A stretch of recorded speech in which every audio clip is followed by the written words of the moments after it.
Hi, Helena. Hi, Adam. And hi to all of our listeners. It is great to have you back again. We've got a really fun episode today. But before we kick off, we like to introduce ourselves. Helena, take it away. My name is Helena Dix. I'm an international opera warbler, or singer, depending which way you like to look at it. I love to travel all around the world stages, up in the air and on the ground. I'm also a foodie, a dog lover, and I love to laugh. And my name is Adam Miller. I'm a former opera singer turned producer, writer and director. And Helena, you and I have had a lot of chances to work together over the years, and it has always been a great pleasure.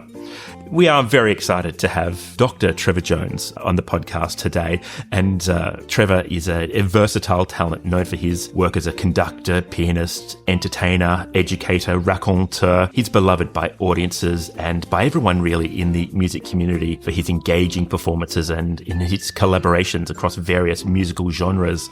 He's also known for his charismatic stage presence and ability to connect with audiences. He's also been a lecturer in musical theatre at the Queensland Conservatorium and at the Victorian College of the Arts. And at the time of recording, he was the musical director and Major General, amongst a number of other roles, in the acclaimed Hayes theatre production of Pirates of Penzance. If that sounds interesting to you, then listen on.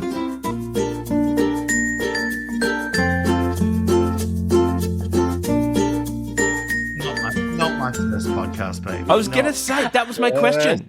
How many? Come on. So are you I'm like a cabaret artiste. You're probably more experienced than we are. I wouldn't go that far. No, I've done a few podcasts before. But we're going to be your favourite, right? Yeah, of course. And I think this is my first opera-focused podcast. Let's go there. I'm going to jump in with the first question then, which is, you are a man of many... I was sure you were about to go with, what other podcasts have you done? Can you list them? And tell us how much you hate them now. We know you're a multi-talented performer. So you're a singer, a pianist, an educator, a conductor. You work in opera, you work in musical theatre, you work in cabaret. How do you balance that in your world? It's such an interesting and kind of unique skill set that you tend to have. Yeah, that's a really interesting question because, I think there's this really interesting perception in Australia, especially, that you have to specialise and that you have to be an opera singer or you have to be a conductor and you have to live in one particular world. And I've just never subscribed to that, which I think is one of my great strengths from an employability point of view, but also one of my great weaknesses in that a lot of people don't know where to put me. I sit in this really interesting crossovery place, but not crossover as not that crossover, if you know what I mean. I do sit in lots of different places, but for me, it's always been a case of just, it's what I do. I've always lived in the pop music world. I've always lived in the classical world as well. I guess, through high school, or actually, I was in the Australian Boys Choir as a kid, and so sang lots of beautiful classical music. Noel Ansell was the conductor then, and we sang a lot of Britain. I hated Britain at the time, and now am so passionate and love Britain so much. Okay. It's hilarious. Oh, you just judged me for that, didn't you? Oh, that was like okay. Well, no, I didn't judge you. I think Britain is a required taste, and the more you learn about Britain, the more you appreciate it. I did my first Britain opera a couple of seasons ago at Garsington. I did Turn of the Screw. I did Miss Jessel. Oh my God. And when I took up the contract, everyone was like, oh my God, it's the most amazing opera. Oh my God. And, Helena Dix coming from the bel canto world where everything's so predictable and so pretty, and I can do little, melismas on everything. And then I was like, what is this? What is this? And everyone's like, but it's genius. So, but actually, once I learned a lot about it, I did appreciate it so much more. So I was judging you a little bit, but I did come I like from that. the appreciation. Yeah. I'm here for the judging. And then parallel to that, as a kid, I was always playing pop music. I was an obsessive radio listener. as a pianist, it's ridiculous. I'm not really a trained pianist, which it makes me laugh every time anyone offers me work as a pianist because I keep wanting to go, have you heard me? But I learnt to play piano through pop music, through sitting at the piano. I learnt to read sheet music. So I bought sheet music for pop songs and played them, and then it just sort of did it more and more and more until it became part of my thing. And then the music theatre, I was always into musicals as well. So, I grew up with a really eclectic bunch of music in my childhood, and then I don't see a problem with why that's a career. I find it fascinating that there is such a perceived divide. There was a really interesting post on Facebook the other day. Someone posted about, I don't know why these opera companies are doing musicals, and I didn't jump in, and I should have. And I always want to say, because opera is a form of music theatre. We're talking about this big thing that is music theatre. It's telling stories through music. We are all the same. There are stylistic differences, absolutely. But can we get rid of this highbrow, lowbrow stuff, please? This is all great art and storytelling. And there are differences between operas anyway, stylistically. I think you can look at Carmen and the Magic Flute and Traviata and so many other operas, and they can be just as different as so many musicals that you listen to and think are similar. And to operetta as well, which falls into, I kind of come at it in the middle of that perspective. So I totally agree with what you're saying. I'm not a snob at all. I love musicals, and Adam and I, our friendship has been a very long time, and we talk about musicals all the time as well. So, we are both on your page as far as the way we grew up and loving music as a whole, whether it be musicals, pop, the whole thing. I mean, I pretty much thought I was Mariah Carey when I was younger, just, without the curly hair and the whistle tone. But I've seen those posts too. And obviously I'm embedded right in the opera industry. And I have to say, I think the snobbery needs to go. I agree with you 100%. However, I also believe that the kind of fueling behind it is because the opera industry in Australia is actually incredibly weak compared to other countries. And I see what happens with opera. It becomes, as you said, the kind of the public look on the front where people write things like that it looks snobby. But internally, I see that as just people being fiercely like an advocate for wanting to do all this opera. Don't get me wrong. I love musicals, but I also think that the money that's kind of thrown at, say, an opera company versus when people, the way that the public see it, in my opinion, and it's just my little small opinion, is that these musicals come to town and they're big and the money's thrown at them and they have these fantastic casts, and that's their place. Their place is at these theatres and these places. And then when the opera company, who does so little opera anyway, and in my opinion, don't judge me, Opera Australia, but also doesn't do a particularly diverse amount of opera. And then they put musicals in. So I see it from both points of view. I see it from the point of view of opera crowds fiercely just wanting to educate and have the opportunity to have awesome opera, and opera that's not just Carmen and not just Traviata. But on the flip side, I agree with you. It comes across on forums and the way that people write it as, it's opera, therefore we shouldn't be doing music. So I kind of, it's funny. I kind of meet somewhere in the middle with the understanding of those things. And I think some of that has to do with motivation. I think if opera companies are doing musicals purely from a commercial point of view and from a money spinning point of view, that's not their brief. But if they're doing it to bring an elevated sense of performance to a piece. So, for example, this is, look, you pressed go on my PhD subject. So, this could take hours. But I look at Chicago Lyric when they signed a deal with the Rodgers and Hammerstein Society to do 5 of the big Rodgers and Hammerstein musicals, and threw amazing operatic resources at them, and what that can do musically and experientially for the piece as well. Having great operatic voices sing great musical theatre work is thrilling when it's the Sure. right material. The right stuff. Yeah. Which was, Vic Opera just did Follies and did a spectacular job of it. And it's a musical that won't get produced commercially because it's not viable to produce it Understood. commercially. Yeah. I think it's about motivation. It's about, are we presenting this as a work of art that sits well inside an operatic program, or are we presenting as we need something to boost our funds to pay for the rest of our seasons? You're right, and there is a fine line between that. And as you said, I loved watching all the success of Follies because it actually took theatre singers, opera singers, merged it all together, made it beautiful, and presented it with a gorgeous orchestra, etc. And to me, personally, as maybe a slightly younger member of the opera community, as far as progression goes, I love that kind of thing. But then I see something like, dare I say, something like West Side Story, on the Hubbard, and I go, I mean, West Side Story is already a commercial thing. Yeah, so there is a fine line. So I appreciate what you're saying. Yeah. And I love the fact that the Met is kind of the last bastion, that it's one of the few houses that still never presented a musical.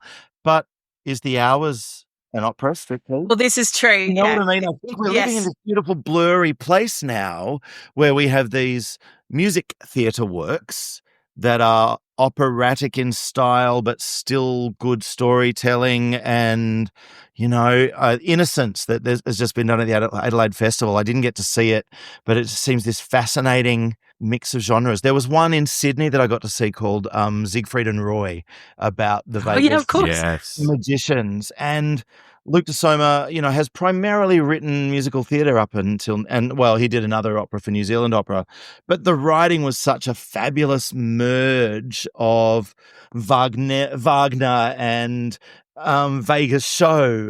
It was just thrilling, I think it's really exciting, like that kind of show, because Adam and I have several mates that were in that show, and I chatted to them about it and the experience of it, which was really different for them. I think also what's really interesting when you do get a show that sits on that line, and like you said, the Hours and things like that, where you're crossing casts over, you've got theatre singers, opera singers, but also opera singers being required to be theatrical to the point of bringing it as strongly as a music theatre singer would bring it, which is, of course, is such a different skill set, and being more in the moment of it rather than in the kind of operatic bubble. And I think what's exciting about that is that as an opera singer, I'd love to be involved in something like that because it also builds your skill set up and challenges you in a different way. And I'm sure with the music theatre singers as well, coming in and seeing what the opera singers can bring to it in the sense of the different kind of vocal approach, or depending obviously on their vocal upbringing. But yeah, it's definitely a merging world now, it makes me grumpy when you say about like the posts being snobby and stuff, because I mean, on these forums, I mean, the Met Opera is the perfect one. I was just discussing this with a colleague the other day. It is so disgusting what people feel that they can write on these forums, and it doesn't advocate for opera not being snobby. Exactly what you said. Yeah. So we're trying to get away from that, and yet people write all these things, and anyone coming in and reading it or wanting to go to the opera for the first time would be so put off. Yes. By reading these things, Yeah. I interned on a production of The Britain Midsummer Night's Dream at Comisha. This is probably 10 years ago now. And the athleticism of those singers and the acting that was required of them in, not all houses in Europe, but in some of those houses in Europe is just as demanding as any music theatre stuff. And I look at the success of Adrian Tamburini in Hadestown. I got to see him do it the other day.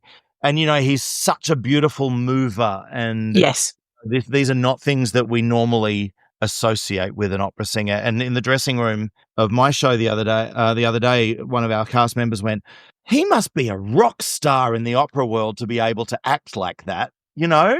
There's similar prejudices both ways of, well, opera singers can't act. Actually, yeah, they really can. And they've spent years learning how to. It's just a different style of presentation. And what show is it that you're doing at the moment? I'm in a amazing production of Pirates of Penzance at the Hayes Theatre in Sydney, and it's a production with only 5 people in it. So As all good I'm- Pirates of Penzance have. Yeah. Just 5, right? Yeah, I am the musical director and play the entire score on the piano or the accordion at times, and play 4 roles, including the Major General. Wow. And you do an updated version of the modern Major General song. That's right. Oh, Of I noted love music, that. high and low, I am the perfect arbiter. I treasure Shostakovich and adore Sabrina Carpenter. It's almost like I wrote it, and I didn't. The wonderful Richard Carroll adapted it, but he wrote it with me in mind, and it's like the words would come out of my mouth. It's so great. And how do you find like the modern day audience coming in and watching something as wonderful and as crazy as that? Do they just love it? They're I mean, I'm loving sure it. they do. And it's a very reverent adaptation, but at the same time it subverts it a little bit, so we've got a whole lot of, we have audience on stage that we make. The show starts as Frederick's surprise 21st birthday party. Everyone's involved and throwing party poppers and streamers and yells Amazing. surprise and sings for He's a Jolly Good Fellow when they enter. So the audience are really part of it. There's lots of breaking the fourth wall. Jay Lagaya is playing the Pirate King and the police sergeant. So that beautiful moment in Rollicking Band of Pirates when the police sergeant hears the Pirate King, he's actually singing a duet with himself recorded. Oh, that's which very is cool. amazing. But then he has a monologue in the middle of it and there's the Pirate King. He's way, way back, so he probably won't be on stage for a little while yet. And it's just so knowing, and it's a very clever adaptation, and the audiences are loving it, which is... Well, also, as a modern audience member going in to watch something like that, it must be so immersive and reactive and, nothing of what you'd expect either, right? So you kind of go in with the knowledge of what the premise is, but still not knowing what the experience will be like. And Australians have a long history with pirates, of course.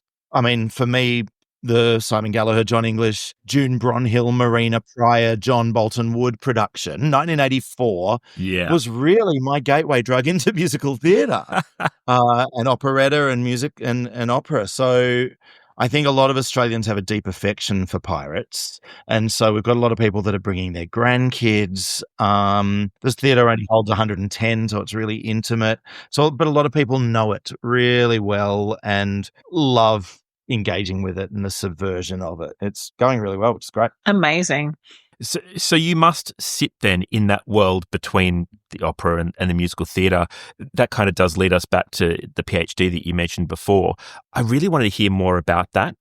So your PhD was on the hybrid vocal coaching of opera singers in musical theatre technique, is that right? Yeah, that's right. It was approaches to coaching operatic singers in musical theatre repertoire. And, so many opera singers will throw in a music theatre piece at the end of their recitals or have it in their repertoire book. And, there are countless recordings of opera singers singing musical theatres to various degrees of success. And I mean, the most amazing one for me is the Bernstein conducted recording of West Side Story with Kiri Takanawero and Jose Carreras, which there's something so thrilling about that singing, but, can I buy a consonant, Kiri? Excuse me, darling. Us sopranos need the space. Exactly. I get it. So, my fundamental research question was, and then you listen to singers like Dawn Upshaw, which is a very different kind of voice. And Dawn Upshaw has a CD of Sondheim, Blitzstein, Bernstein that is one of my favorite discs of all time. And so I asked myself the question of, why is that so successful for my ear as a music theatre lover and the other kind not? And so my process, I interviewed 20 different practitioners from around Australia, the UK and the US about either singers or coaches or teachers about how they work in this space. I wasn't interested in dealing with technique because I feel there are a lot of people that already deal with crossover vocal technique. And for me, actually, it's not necessarily about what the larynx is doing. It's about a whole lot of other things. So based on what those 20 people I interviewed talked about, I then distilled a 5-hour program of coaching to work with 8 different opera singers on 2 pieces, ideally, though, and I chose pieces that they probably hadn't heard before so that they weren't coming with any preconceptions of how to work. And really, it was mostly about working from a text-first point of view.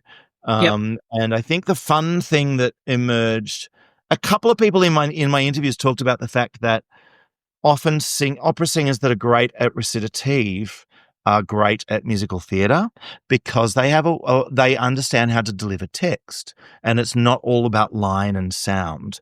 And musical theatre, similarly, isn't always about line and sound.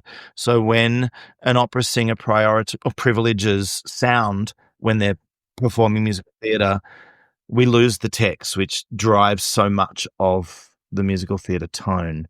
So I came up with this really interesting way of working that was about improvised recitative.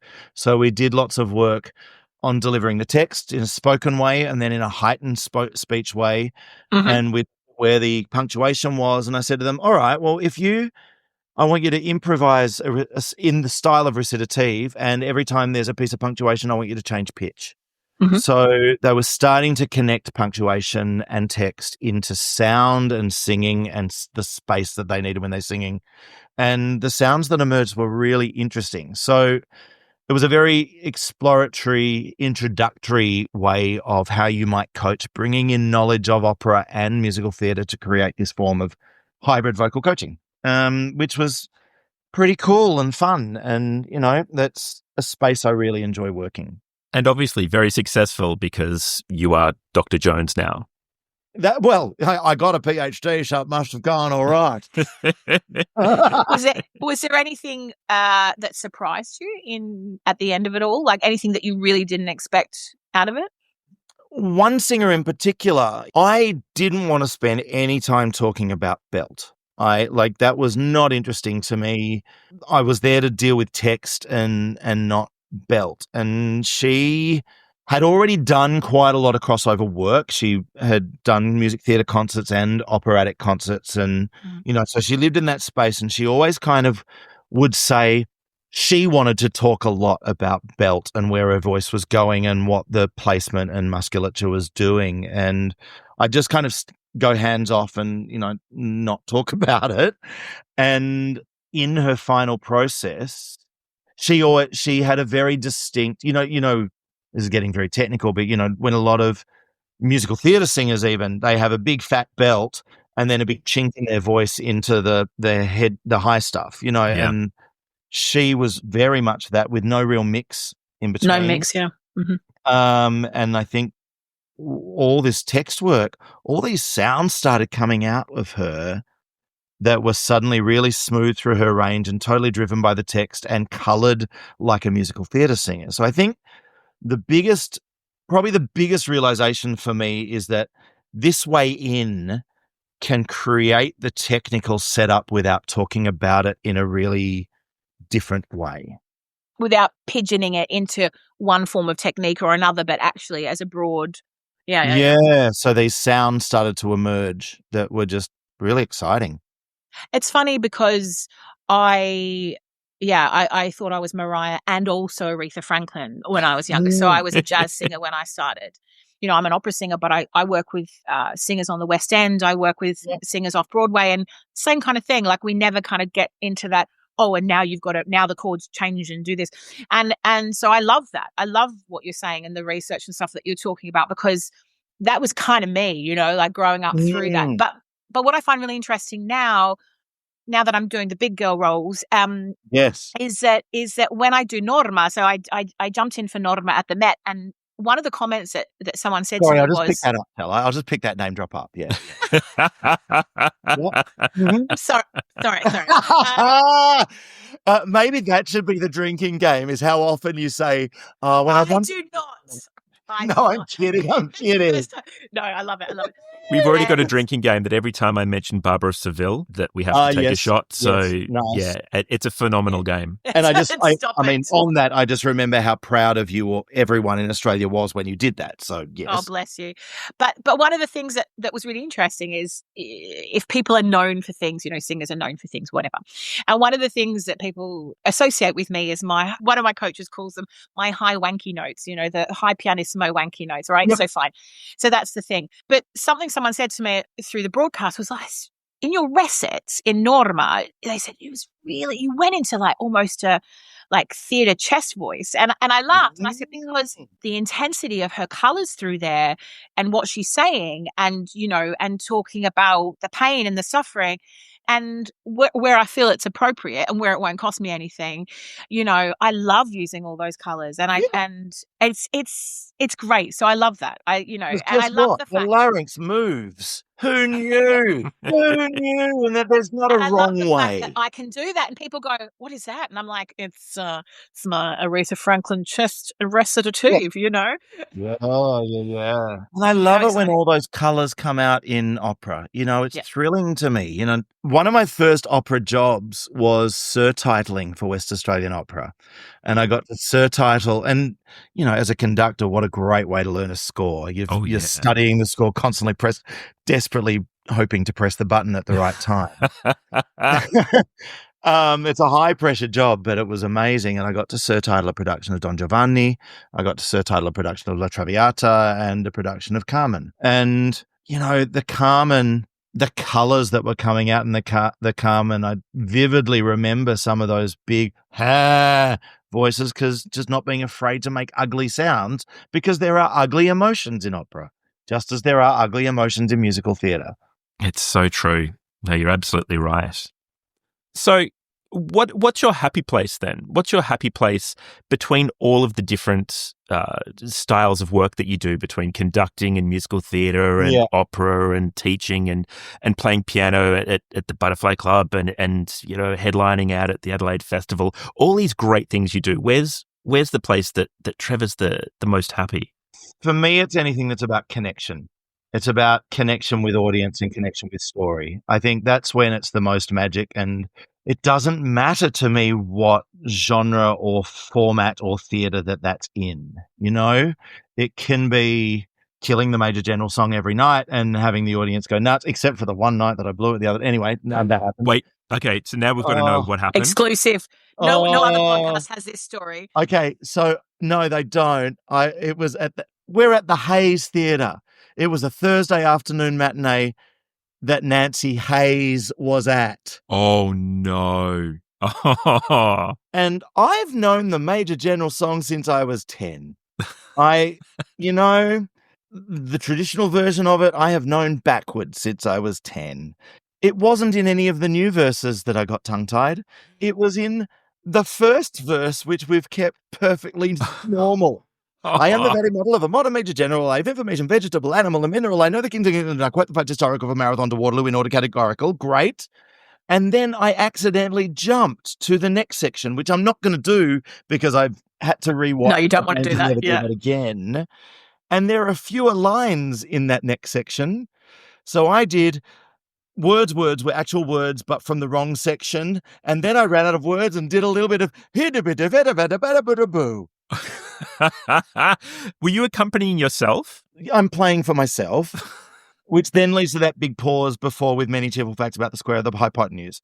And my brain in the sense, and everyone's done this in this song many times. Of course. I'm not the first to do this.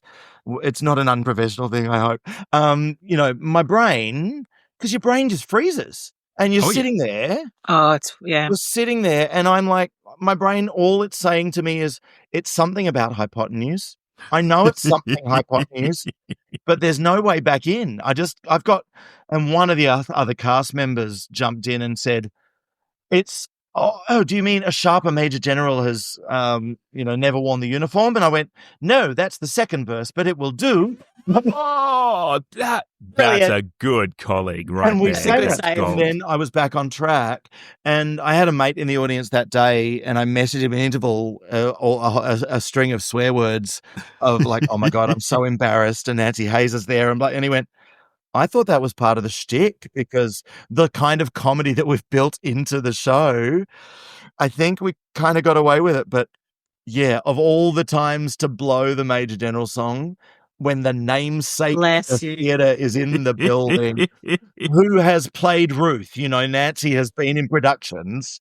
And I was talking to someone that I think did it with Nancy, and they said, "Oh no, that's okay. The Major General that was in that production regularly blew it. She's used to it." she could have bailed you out, honestly. I know. Show her Where name were from you, the Nancy theatre. Hayes? Where Yeah. were you? How dare she? How dare she? Yeah, I love that. But I love that. I did not You know, love that. the real magic. The real magic comes in the save, doesn't it? You know, in what happens in that moment. Yeah. Every person has been in that situation. Adam and I have been in that situation Ooh. several Oh, several no. times. Come on. And Still. it started back at university, at college days, when we did a production of Figaro, a kind of semi-stage production. But not the Barbara of Seville. Let's be really clear right No, now. not For the- all the Thank times you I've for mentioned Barbara of Yeah. Seville, this was the Thanks Marriage for of Figaro. mentioning Yeah. Yeah, It's Barbara of Seville Part 2, Barbara Comes Again.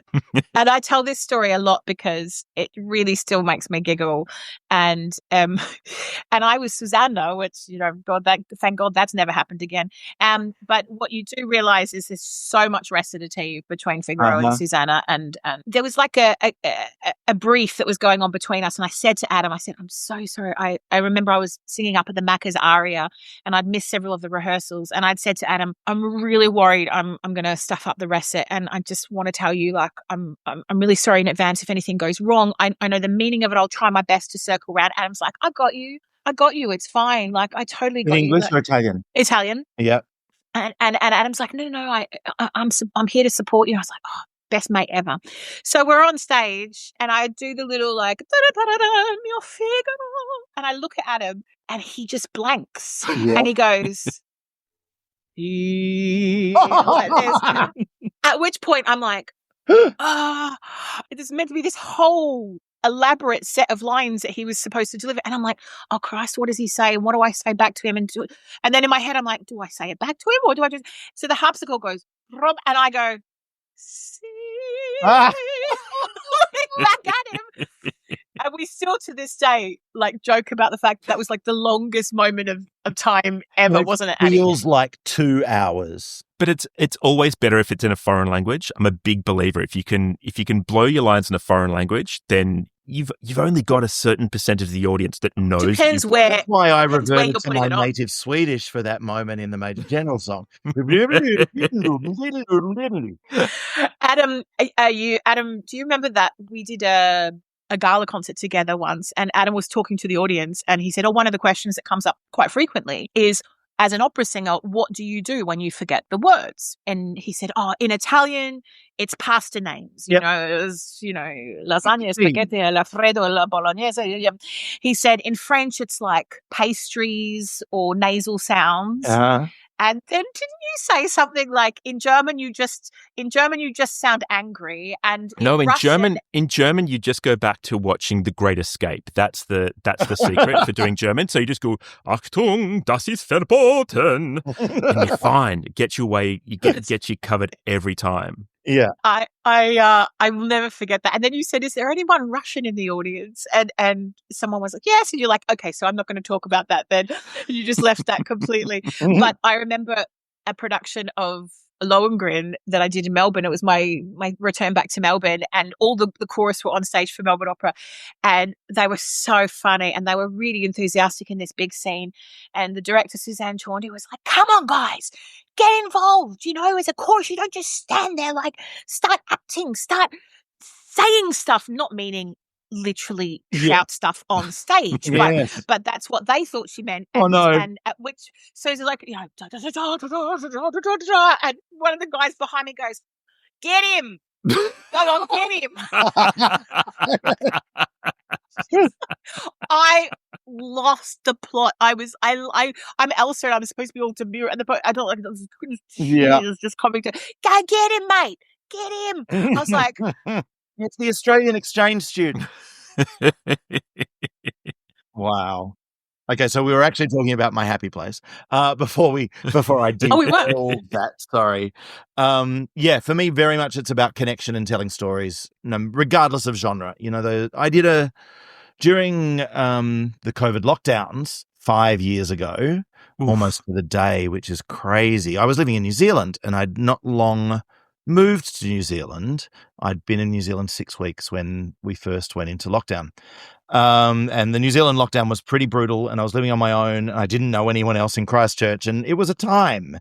So I decided, as part of as my way of connection, as an extreme extrovert, not doing very well at being in the house for all but 1 hour of the day, that I would do an online piano bar on Facebook Live, and I just set up a webcam and a great microphone and took requests online for an hour every night, 6 nights a week, for I think 4 or 5 weeks of the lockdown. Wow, that's so And cool. that was remarkable to me in the way it created connection. It was connection between me and the people that I was talking to. I couldn't see them; they were making comments in the chat, but being able to look down the camera and refer to them by name because I was reading the chat and sing the songs that they were requesting and have that time of community in isolation. Yeah, gorgeous. Was it really clarified to me what I'm all about, which is that connection idea, that if I can sing you a song that you want to hear and connect with it in some way for you, whether it be operatic or whether I'm conducting it, but communicate in some way, whether it's looking you straight in the eye or being online or being across a major theater, that's what makes me happy, and that's why I do this job or that's why I do 27 of these jobs. And the people still to this day thank me for doing that, and I keep saying to them, I didn't do it for you, like, not in a mean way. I actually did it because I needed that connection, but we all needed that connection that time, and that was, really helped me understand, regardless of genre, what we do connects people in an extraordinary way.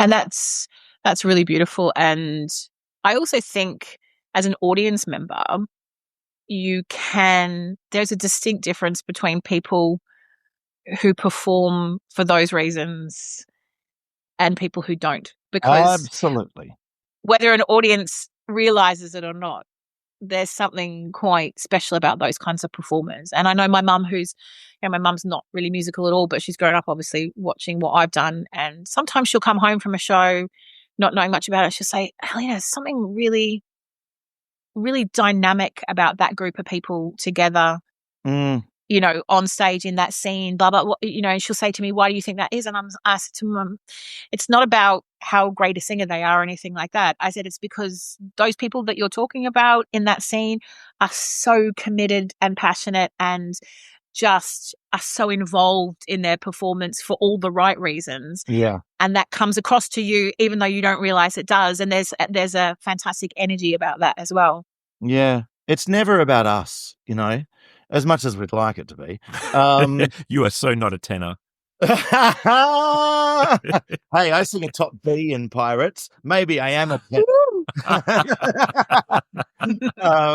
Yeah, it's so interesting. A friend of mine recently went to her first Traviata, at the Opera House, the current production.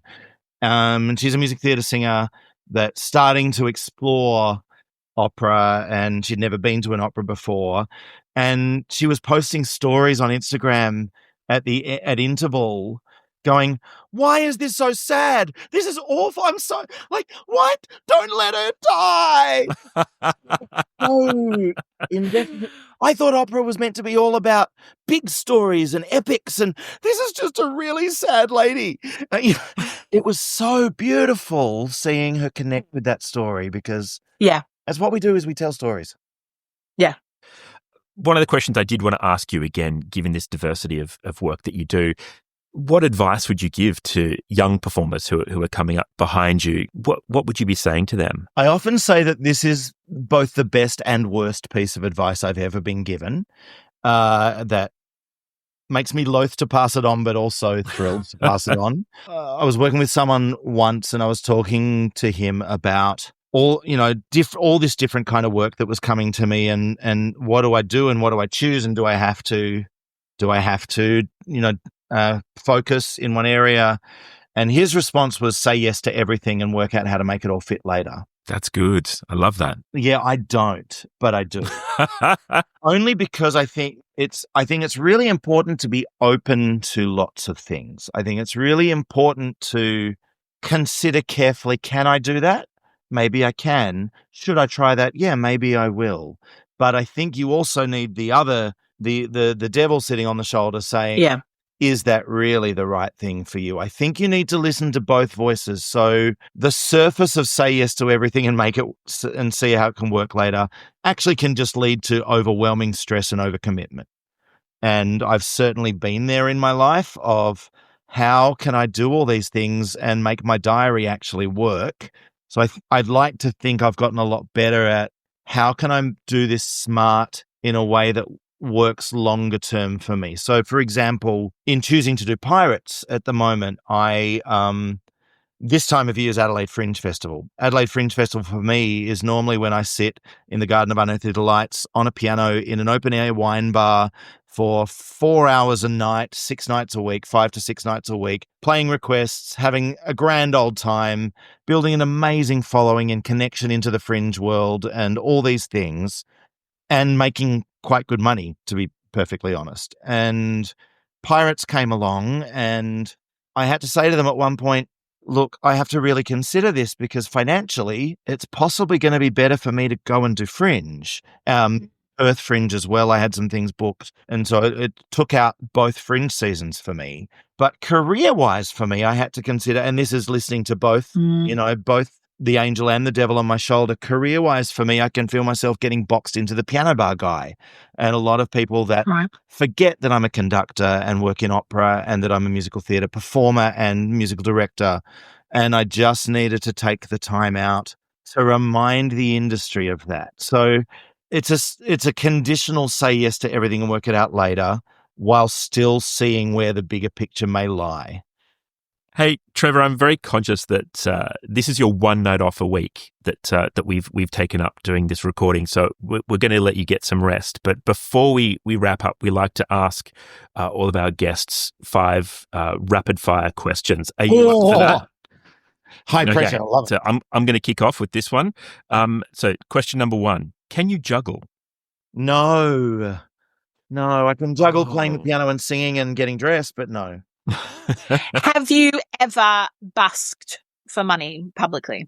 No, I never have. Interesting. Boring, right? If you weren't a performer, educator, conductor, everything, what other job would you love to do?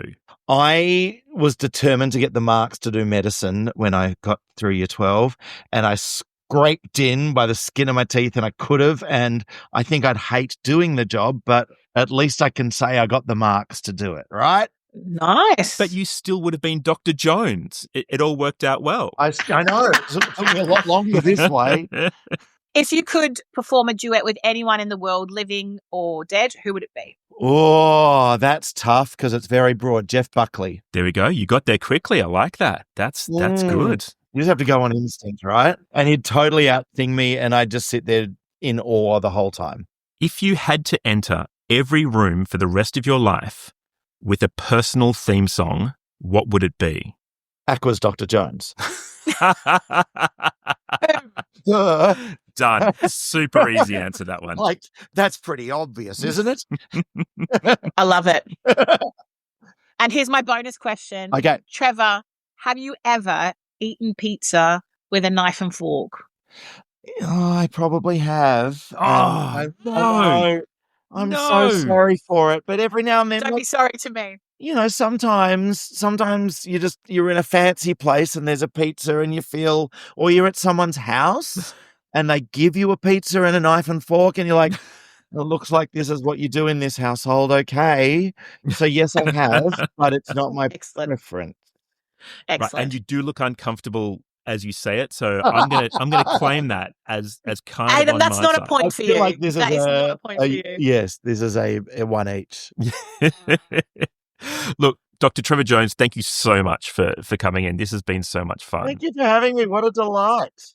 Thank you. Thank you Thanks. so much.